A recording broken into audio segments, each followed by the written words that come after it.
क्या प्रधानमंत्री मोदी जी 2024 में अपनी कुर्सी छोड़ देंगे? इस सवाल का जवाब प्रधानमंत्री मोदी जी ने उत्कर्ष समारोह को वीडियो कॉन्फ्रेंसिंग के जरिए संबोधित करते हुए बातों बातों में दे ही दिया। संकेत दे दिए हैं कि भाई 2024 में कुर्सी छोड़ने वाले नहीं हैं प्रधानमंत्री मोदी जी। आपको बता दें, प्रधानमंत्री मोदी जी जो है ना, वो इस मिट्टी के बने हुए नहीं हैं जिसके मैं और आप बने हुए हैं, बल्कि प्रधानमंत्री मोदी जी एक अलग मिट्टी के बने हुए हैं। ये बात मैं नहीं कह रहा हूं, बल्कि मोदी जी ने खुद ये बात कही है कि मैं एक अलग मिट्टी का बना हुआ हूं। गुजरात के भरूच में उत्कर्ष समारोह को वीडियो कॉन्फ्रेंसिंग के जरिए संबोधित करते हुए मोदी जी ने एक किस्सा सुनाया। प्रधानमंत्री मोदी जी बोले, एक विपक्ष के नेता हैं, बहुत बड़े नेता, नाम नहीं बताया। मोदी जी ने कहा वो मेरे पास एक दिन आए, हमारा राजनीति को लेकर तो मतभेद रहता है, लेकिन उन्होंने मुझसे कहा कि मोदी जी अब तो हो गया आपका, 2 बार आपको प्रधानमंत्री बना दिया देश ने, अब आप आराम करिए। लेकिन मैंने कहा मोदी उस मिट्टी का बना हुआ नहीं है, मैं आराम नहीं करूंगा, देश में सरकारी योजनाओं को ऊंचे स्तर पर लेकर जाऊंगा। मैं अभी आराम नहीं करना चाहता, बल्कि मेरा सपना सरकारी योजनाओं का 100% लक्ष्य हासिल करना है और इसकी तैयारी में मैं जुटा हुआ भी हूं। यानी प्रधानमंत्री मोदी जी ने साफ संकेत दे दिए कि भाई मैं 2024 में भी एक बार फिर से प्रधानमंत्री बनकर आऊंगा, अभी मैं आराम करने वाला नहीं हूं। क्योंकि प्रधानमंत्री मोदी जी का सपना जो है वो देश को बहुत आगे लेकर जाने का है, बहुत सारी सरकारी योजनाओं को पूरा करने का है। लेकिन आपको थोड़ी सी एक सरकारी योजना की बात और बता देता हूं।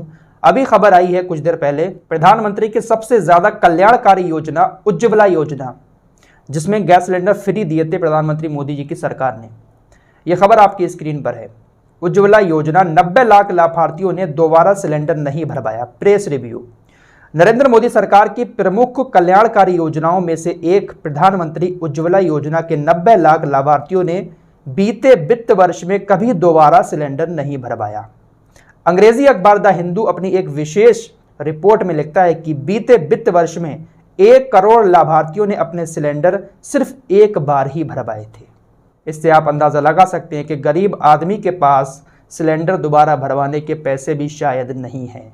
कितनी ज़्यादा महंगाई और फिर गरीबी का आलम, इससे आप अंदाज़ा लगा सकते हैं। अब महंगाई की बात चलिए तो आपके सामने एक आंकड़ा और रखेंगे जो कल ही सामने आया है। देखिए, हम आंकड़ों पर बात करेंगे, वैसे हम कहें कि ये चीज़ महंगी हो गई, ये चीज़ महंगी हो गई, तो शायद लोगों को समझ में नहीं आएगा। लेकिन जो आंकड़े हैं, जो रिपोर्ट्स आती हैं, हम उसी के अनुसार आप लोगों को खबर बताएंगे ताकि आपको भी ठीक से समझ में आ सके। देखिए, ये आज तक की रिपोर्ट है, इसमें लिखा है हाई महंगाई, 8% की रिकॉर्ड ऊंचाई पर पहुंची खुदरा मुद्रास्फीति। TV9 भारतवर्ष ने लिखा कि 8 साल की पीक पर महंगाई, खुदरा मुद्रास्फीति के अनुमान से ज्यादा उछाल, खाद्य कीमतों में बढ़त का असर। आपको बता दें, इस वक्त जो खुदरा महंगाई की दर है वो मई 2014 के बाद से सबसे ऊंचे स्तर पर है। पिछले 8 सालों में सबसे ऊंचे स्तर पर है महंगाई। यह खबर कोई छोटी मोटी नहीं है। प्रिंट मीडिया ने इसको अपने आर्टिकलों में छापा तो है, लेकिन इसको लेकर डिबेट नहीं किया। देखिए, न्यूज 18 हिंदी ने भी लिखा कि खुदरा महंगाई दर 8 साल के हाई पर अप्रैल में रिकॉर्ड 7.79% पर पहुंची। पिछले 8 सालों में सबसे महंगी दर। इससे आप अंदाजा लगा सकते हैं कि हमारे देश के अंदर कितनी महंगाई है। इसका सबसे बड़ा कारण बताया जा रहा है कि पेट्रोल डीजल की कीमतें बढ़ी हैं, फलों के दाम, सब्जियों के दाम बढ़े हैं, और सबसे बड़ी चीज़ जो रुपया छोटा हुआ है डॉलर के मुकाबले, उसको भी जिम्मेदार बताया जा रहा है कि इसकी वजह से भी ये खुदरा जो महंगाई की दर है वो सबसे रिकॉर्ड स्तर पर है पिछले 8 साल में। इतनी बड़ी बड़ी और सोचने वाली बातें हमारे देश की जनता के सामने आ रही हैं, लेकिन हमारी जो जनता है देश की, वो किन मुद्दों में उलझी हुई है और नेता लोग उनको किन मुद्दों में उलझाए हुए हैं। उत्तर प्रदेश से यह खबर आती है कि योगी आदित्यनाथ की सरकार ने मदरसों में राष्ट्रगान को अनिवार्य कर दिया। जब ये खबर मैंने सुनी ना, मुझे बहुत ज़्यादा पसंद आई ये खबर। बहुत अच्छा फैसला योगी आदित्यनाथ की सरकार ने लिया। इसको लागू भी कर दिया गया। 12 मई से कहा कि आप इसको आज ही से लागू कर दें। हालांकि ये बात पहले कह दी गई थी, लेकिन 12 मई को आदेश जारी किया गया कि आज ही से ये नियम लागू करा दिया जाए, मदरसों में क्लास शुरू होने से पहले राष्ट्रगान अनिवार्य। वैसे जहाँ तक मैंने देखा है तो मदरसों में राष्ट्रगान तो होता है, वो बात अलग है कि रोज़ाना शायद ना होता हो, लेकिन अब अनिवार्य कर दिया तो अच्छी बात है। राष्ट्रगान पढ़ें, गाएं, कोई दिक्कत थोड़ी ना है, और ना ही कोई इसका विरोध कर रहा है। लेकिन नेता लोग इस तरीके से इस बात को रख रहे हैं। उत्तर प्रदेश में तो लागू हो गया, किसी ने कोई विरोध भी नहीं किया, और मदरसों में राष्ट्रगान हो भी रहा है, होगा भी।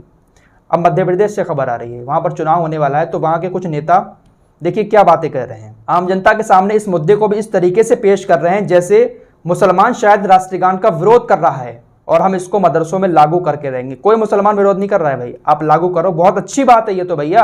राष्ट्रीय गान जैसी चीज अगर मदरसों में बजेगा तो कोई गलत बात तो नहीं है। अब देखिए ये खबर आपकी स्क्रीन पर है, यूपी के बाद अब एमपी के मदरसों में भी अनिवार्य होगा जनगणमन।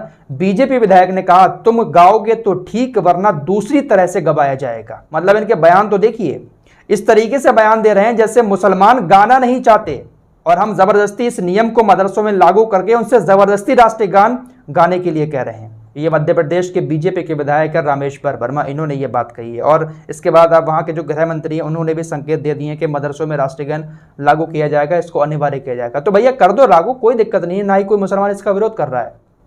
ऐसा दिखा रहे हैं जैसे मुसलमान इसका विरोध करता हो। तो ये सारी राजनीति हमारे देश के अंदर चल रही है। फिलहाल मिलते हैं एक और नई वीडियो के साथ, तब तक के लिए अपना ख्याल रखें।